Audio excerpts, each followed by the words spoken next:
This is Gilles Peterson. We are in the Brownswood basement and we're about to do a jazz funk, Brit funk special. We're going to go up to 1982, which means we're not going to be playing any loose ends. Sorry guys, another time. But what we are going to be doing is playing some high tension, playing some freeze, playing some level 42, playing some atmosphere, and a whole heap more. But I've got to go and find it. It's on white label. It's somewhere in the basement of another basement. So let's go. Join me. Get ready for a Brit funk special. We're going in.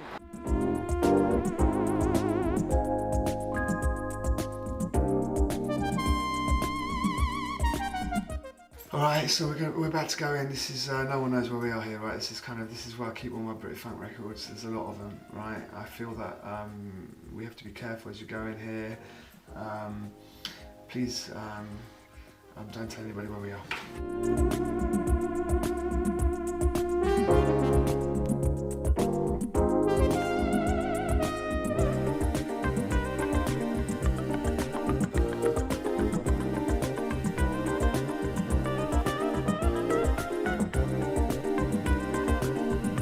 The thing about Brit funk is that Brit funk was a really important movement which came before rave and acid house and all that stuff, probably late 70s, early 80s, because I mean rave was 88, so between 1977 and 1982 what you got a real major movement of British bands that were inspired by a lot of American funk groups at the time. So there's American groups like Maze or like Cameo, Earth, Wind and Fire, the People's Association, Slave, all these groups that were amazing groups from America, Dayton.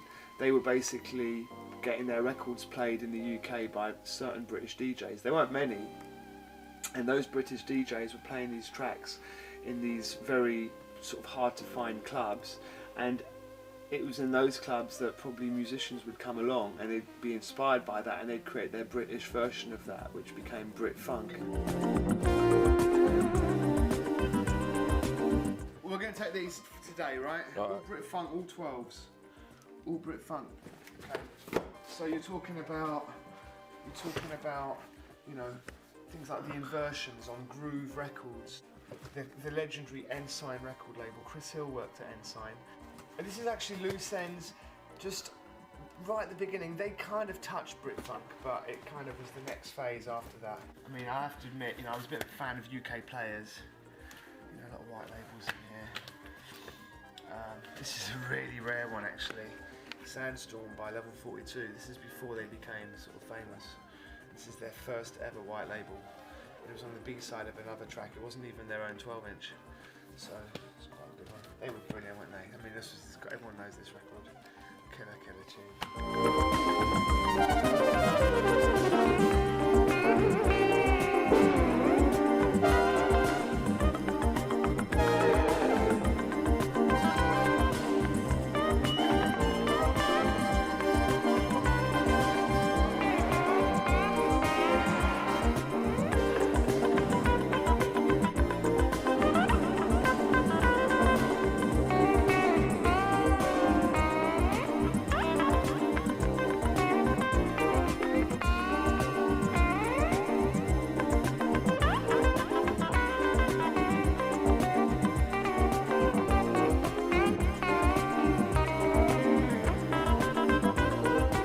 I didn't purposely play some of the more obvious Brit funk records. You don't want to hear London Town again, you don't want to hear Southern Freeze again. Well, you always want to hear that, but we didn't play it in this mix because you've heard it before.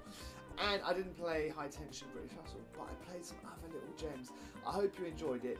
The most exciting moment for me, I have to say, was playing this record again, Hudson People. I was in the audience in 1979, I was 15 years old, Pearly All Dayer, and the band, the Hudson People, were doing a PA. They threw the records out, and guess who caught one? This is it. Hudson People, Trip to Your Mind, in the mix, off the basement, in the basement, Brit funk forever.